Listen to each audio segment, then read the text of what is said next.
नमस्ते अस्सलाम वालेकुम सत श्री अकाल। स्वागत है सारे कुश्ती प्रेमियों का मेरी इस यूट्यूब चैनल ते।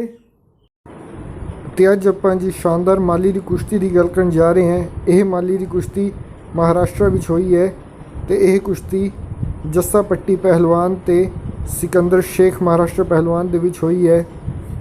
ते जेकर आपां पहलवानां की गल करिए तो मैनूं नहीं लगता कि इन्हां दोनों पहलवानां चों किसी नूं भी किसी इंट्रोडक्शन की लोड़ है। दोवें ही टॉप दे पहलवान है। बहुत ही ज़बरदस्त कुश्ती रही है दोनों पहलवानों के बीच। तो यह कुश्ती 1 घंटे तो भी ज़्यादा चली है। तो कुश्ती की गल करिए तो कुश्ती शुरू होती है दोनों पहलवानों के बीच। तो दोवें ही पहलवान स्टार्टिंग विच काफ़ी संभल की कुश्ती कर रहे सी। तो कुश्ती के दौरान दोनों ही पहलवानों वालों सानू एक दूजे पर कुछ अटैक देखने को मिलते हैं। तो वह एक दूजे को काबू करने की कोशिश करते हैं पर कोई भी किसी को मौका नहीं देता। तो दोवें ही एक दूजे का काफ़ी वधिया तरीके नाल सामना करते हैं। तो कुश्ती आमने सामने चलती है दोनों पहलवानों के बीच। तो फिर कुछ समय बाद जस्सा पट्टी पहलवान सिकंदर शेख पहलवान के पिछले पासे आने विच कामयाब हो जाते हैं। तो सिकंदर शेख पहलवान को काबू करके रखते हैं कुछ समय तक। पर कुछ समय काबू रहने तो बाद सिकंदर शेख पहलवान काफ़ी वधिया तरीके नाल निकल के सामने आ जाते हैं। तो कुश्ती फिर आमनो सामने चलती है दोनों पहलवानों के बीच।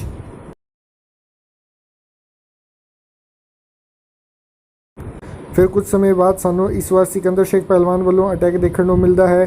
तो इस अटैक नाल वो जस्सा पट्टी पहलवान के पिछले साइड आ जाते हैं। तो जस्सा पट्टी पहलवान को काबू करने की कोशिश करते हैं पर दूजे पासे जस्सा पट्टी पहलवान सिकंदर शेख पहलवान को किसी भी तरह का कोई मौका नहीं देंगे। तो काफ़ी वधिया बचाव करते अपना तो नाल ही निकल के सामने आ जाते हैं।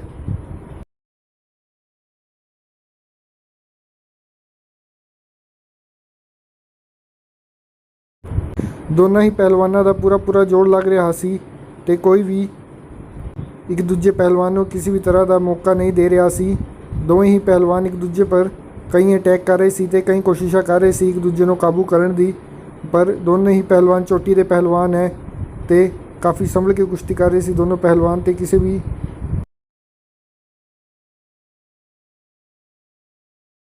तो फिर कुछ समय बाद जस्सा पट्टी पहलवान काफ़ी वधिया तरीके नाल सिकंदर शेख पहलवान के उपरले पासे आ जाते हैं। तो सिकंदर शेख पहलवान को काबू करके रखते हैं। तो इस बार फिर सिकंदर शेख पहलवान कुछ समय बाद थल्लों निकलने विच कामयाब हो जाते हैं। तो सामने निकल के आ जाते हैं। तो कुश्ती फिर आमनो सामने चलती है दोनों पहलवानों के बीच।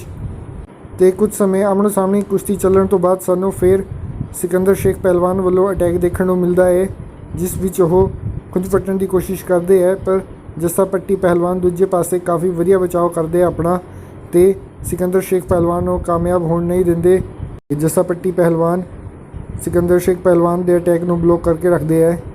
तो फिर कुछ समय बाद वो सिकंदर शेख पहलवान के पिछली साइड आने विच कामयाब हो जाते हैं। तो सिकंदर शेख पहलवान को काबू कर लेंगे है।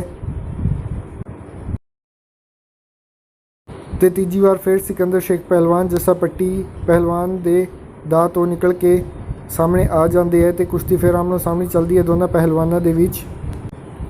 कुछ समय आमनो सामने चलने तो बाद जस्सा पट्टी पहलवान अटैक करते हैं सिकंदर शेख पहलवान को। तो सिकंदर शेख पहलवान को चित करने की कोशिश करते हैं पर दूजे पासे सिकंदर शेख पहलवान काफ़ी वधिया बचाव करते अपना संभल जाते हैं। तो निकल के सामने आ जाते हैं। दोनों ही पहलवान इस कुश्ती के दौरान एक दूजे पर कई अटैक करते हैं। तो दोनों ही पहलवान एक दूजे को काबू करके चित करने की कोशिश करते हैं। तो कुश्ती जीतने की कोशिश करते हैं पर दोनों पहलवानों विचों कोई कामयाब नहीं हो पाता। तो कुश्ती का 1 घंटा पूरा हो जाता है। तो उस तो बाद कमेटी डिसाइड करती है कि कुश्ती को 5 मिनट होर खुला चलाया जाए। तो कुश्ती फिर 5 मिनट खुली चलती है जिस विच सानू जस्सा पट्टी पहलवान वालों अटैक देखने को मिलते हैं पर दूजे पासे सिकंदर शेख पहलवान काफ़ी वधिया डिफेंस करते हैं तो निकल के सामने आते हैं। तो कुश्ती फिर आमनो सामने चलती है। तो इसी तरह कुश्ती का 5 मिनट भी पूरा हो जाता है। तो यह कुश्ती दोनों पहलवानों के बीच बराबर रहिंदी है।